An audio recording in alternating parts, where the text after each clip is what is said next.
rupanya tak ada. Apa yang dia laku?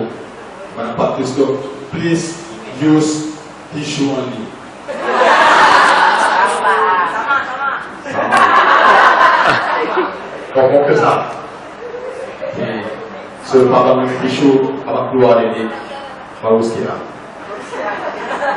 Okay, tak apa. Dia panggil sejak ni.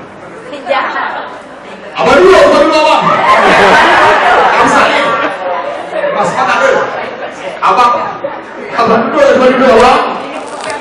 Tiba-tiba pengumuman penting daripada pilot. Welcome to the board, all the passengers to Kota Kinabalu. We are 40,000 feet under the air.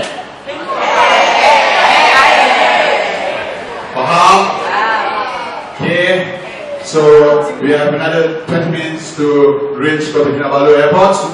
And please sit down and fasten your seatbelt because sekejap lagi kita akan mendarat dalam air.